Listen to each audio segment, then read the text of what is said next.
What is up, guys? It is the Sound Alchemist, and I'm here with Gershwan. And we're back at it again to answer your questions in our series called For the Greater.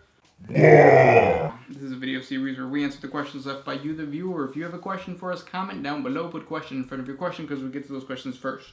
That is what Brian B did. He asks, who would win in a fight of greater demons? The Great Unclean One, Keeper of Secrets, Lord of Change, or a Bloodthirster? I think the first... Well, if you don't know who these creatures are, you probably don't know what Warhammer 40K is, so stop watching. There's a playlist that we created that we're going to link above. It has all of these 4 greater demons. They are the top of the top as far as champions of chaos are concerned. Unless you're counting like the Demon Primarch. Right. We're not counting Demon Primarchs anyways, because they're not cool. So the first person I think that would get kicked out of the fight would be a Bloodthirster. I think Bloodthirsters are all about like melee close combat, and all the other Chaos Gods or all the other greater demons would see that a mile away, and so he would be the first to like be out. And then next, I think the Keeper of Secrets, which is Slanesh, right? Mm-hmm. Yeah, the Keeper of Secrets would be the next person to go out, just because kind of the same thing. I don't feel that he can outsmart a Lord of Change, and he's not as brutal as a Great Unclean One. And then it would be left to the Great Unclean One and the Lord of Change. I'll give it to the Great Unclean One. Well, how's your ranking? Well, I mean, you bring really good hypotheses into your answer. So, for my thesis, the Lord of Change, I feel, would be probably the first to go, because the other demons would be like, hey, I've got a $100 bill, can I get like 2 20s and 5s? And like, he won't be able to keep track of it, so he's going to get shortchanged, and he'll be out in the dust. The Bloodthirster, he's going to be so thirsty for that blood, he'll literally do anything for it. And the Keeper of Secrets is how they have secrets. He knows this. So he's going to be like, hey, you're anemic, you can't have blood, you're out of here. So it'd be between the Great Unclean One and the Keeper of Secrets. And we all know smelly people aren't fun to be around, so hands down, Keeper of Secrets. Okay. But at the end of the day, the Keeper of Secrets would still go down, because if you hold secrets, you're going to be kind of like Littlefinger, and Littlefinger didn't get past, what was it, season 6, 7 of Game of Thrones? So He made it pretty far. 7 seasons is pretty good out of 8. Did we get that wrong? Is the Lord of Change... Lord of Change is the Tzeentch one. And then the Keeper of Secrets is Slanesh? Slanesh, yeah. Why would the Keeper of Secrets be doing something that Tzeentch seems to be doing? Keeping secrets? Yeah, because isn't he the Lord of, like, espionage? You know, Tzeentch is all about change. Hence, Lord of Change. Okay. Comment down below, let us know what your favorite greater demon is and which one do you think would actually come out on top. Mm-hmm. And this is like statistically, because we know that a Bloodthirster could take the entire thing if he's... If they're all in close combat, yeah. It could go anyway, really. Yeah. Good question, though. Next one comes from Bilal Mir. Will the Emperor become a fully fledged god in the future? Who's to say he's not one already? It's true. He does have the Legion of the Damned and the Army of the Light, so eventually? Yeah. The way it's going, it makes sense that he would. Since you have gods of chaos, you would need a god of order to balance it out. Yin to your yang, peanut to your butter, and jelly. And jelly. Glock and Beat. Would you rather see a Warhammer 20K or a Warhammer 50K? Oh, we've talked about this before. Mm-hmm. And my answer still stands. What was it? 50K. As opposed to the Warhammer... 20K. 20K. Because I feel like we kind of know what happens in the past with like the War of Strife, or like the Age of Strife, and the Unification Wars, Thunder Warriors, all that stuff. But to see what happens beyond 40K, that seems like fun. Just because I really enjoy Blanchitsu style, and I really like what the White Dwarves were doing. I think like every other month they had a segment where they would showcase guys on Instagram who like painted their armies to look grim dark and in the Blanchitsu style. I would want to do 20K just to see what a techno-barbarian warlord would look like in the eyes of GW. Mm-hmm. I feel like the only thing that would really interest me, past-wise, would be the War in Heaven. Yeah, that would be awesome. But that's super far back. Mm-hmm. That's like negative 20K. Yeah. Now, we're going to link above or in the description, or just check out all our playlists for the Unification War, the Age of Strife, the Dark Age of Technology, all of these things. If you don't know what they are, we've created videos on them. Links everywhere. Mm-hmm. Next one. Oh, this one's by Connery. Do Space Marines ever take off their armor? Because in most artworks I've seen, they usually have it even inside their fortress monasteries. Yeah, they do the Asian thing. They take their shoes off once they get into the fortress monastery. That's what I take my shoes when I go home. Yeah, your home is your fortress monastery. That's true. Your bathroom is there. Space Marines don't go to the bathroom. We're going too far away from what the question was. The answer is yes. They wear robes when they're not in their power armor.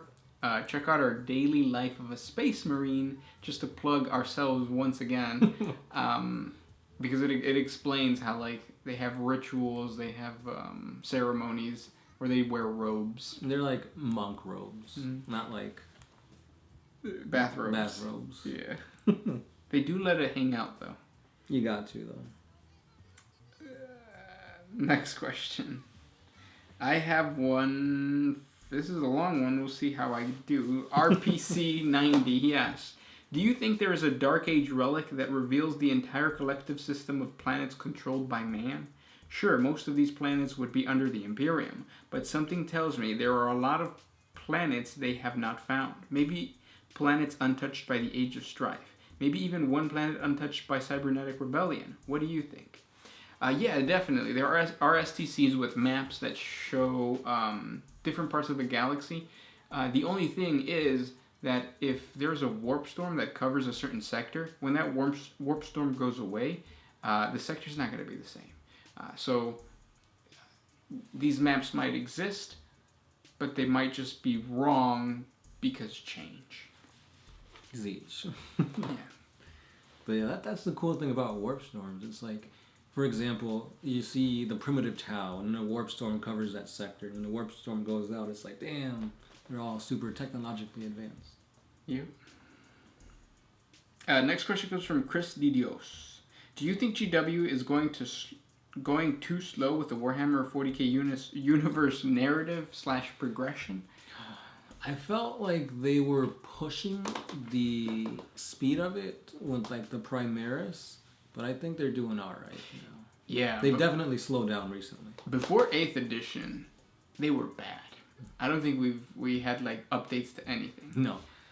It's now, like 20 years and like nothing's happened with like the orcs or anything like that. Yeah, now we have picked up, especially after the Indomitus Crusade, the Plague Wars. Vigilus. We just finished Vigilus, and we're probably going to get into something new, probably with the Sisters of Battle. So they're going at a good pace right now. Mm-hmm. It's not so fast where you're like, oh, what's going on now? Like, what did I miss? But it's at a good rate. Even though I don't know what's going on in Vigilus, I know vaguely what's going on in Vigilus. Basically, a new Black Crusade, I believe.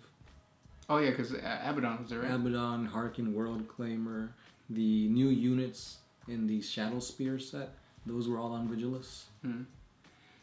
Next question. Oh, and Calgar became a Primaris. Oh, yeah. I don't like Calgar. I don't think anybody does. Next question comes from Kyle Nowak. Are you using enough DACA? Remember, if your answer is yes, you ain't using enough DACA. Yeah, I definitely need more DACA, especially mech guns.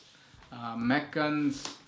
Well, I think with the play group that I've been playing on the tabletop, they understand how devastating my mech guns can be. So in order to combat that, they just bring a bunch of numbers. Mm-hmm. So I'll have this really badass tractor gun, and it does 2d6 damage or 1d6 damage or wounds, but it's only like one model, so it doesn't really matter. Yeah. This is literally the age of bodies in 40K. Yeah. This one's by the big one. When an ordinary man is transformed into a space marine, do they still have balls? I mean, space marines don't have kids or they don't have sex, so why would you still need them? I mean, I guess you could need them to like continue to produce testosterone and keep those really high levels of testosterone, but I think there's a gland that does that for you. So essentially, a space marine is a man on steroids, but doesn't have to like inject himself or take any type of substance. The gland produces the extra testosterone, which would make sense for the testicles to go down, because then there's no point for them. Right. It's just a weak spot. Yeah. It's just a place to hold your pee. And you don't want ripples there. Yeah. Next question. Brian B. Is pineapple on pizza still considered heresy in 40K? Pineapple on pizza is good. Pizza? Pizza? Pizza? I think that's a cultural thing or like a geographical thing, because that wasn't weird growing up. Like I remember at school having pizza parties and they had pineapple pizza, they have Hawaiian pizza. Yeah, I'm okay with it. Yeah. I have yet to encounter a pizza that I'm like, nah, I ain't trying this. That's true. Like, I'll even eat anchovies. Never had anchovies before. They're not good, but like, I'll eat it. Last question comes from the Fool06. He asks, everybody would always ask, which is the strongest? If there is a strongest, surely not all of them are on top. So which Space Marine chapter and Imperial Guard regiment is the weakest of them all? That's a good question. That's like a reversal, a deconstruction of a question. Well, the first ones that I know would be the salamanders, because they tend to be bigger and just stronger. Lamenters. I think the Lamenters are the weakest Space Marine chapter. By their very nature, by their lore, they're supposed to be just unlucky. Yeah. So I would give it to the Lamenters. For Space Marines. Let me think. Imperial Guard. Do you have another Space Marine chapter? No, I mean, it's in the name, like you said, Lamenters. For the Imperial Guard regiments, there is a Imperial Guard regiment. What is it called? But basically, it's an Imperial Guard regiment made up of individuals who are extremely rich. They were drafted to the Imperial Guard because like tides work that way. But everybody on that planet is like pretty wealthy, and they could actually have servants carry their things into battle with them. So like when they actually are out like on the battlefield, they have camps, and their camps are lavish. They have food, they have drink, they have urinals. So I would say that they are the weakest. I wish I had the name, because we created a 40 facts video on them very recently. But yeah, do you have any other? Because everything I'm thinking of, they're like pretty hardy. Like you got the Valhallan Ice Warriors, the Catechins, Death Corps of Krieg, the Steel Legion. I can't think of anybody that'd be like weak. Yeah. So the chapter the regiment that I was talking about was the Centillion Fusiliers. So check out our 40 facts on the Centillion Fusiliers. It just sounds weak. Yeah. Fusiliers. And those were the questions for today. If you guys have more questions for us, comment down below. If you guys enjoy our content, support us on Patreon. It's a simple $1 a month, and it helps us create these videos for you guys. If you can't support us on there, by liking, commenting, sharing, it helps out the channel. And it tells YouTube that you want to see more of our stuff. So if you've made it this far, just subscribe. Playlists are plentiful. And if you want more 40K stuff, we also have a Twitter and a Patreon, as well as a Facebook page. So check it out. Yeah, this is Gershwa. Sound Alchemist, out.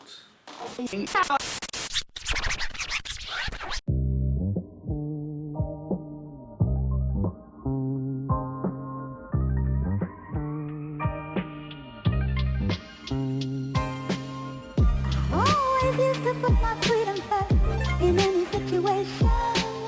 I knew I never had that much to lose.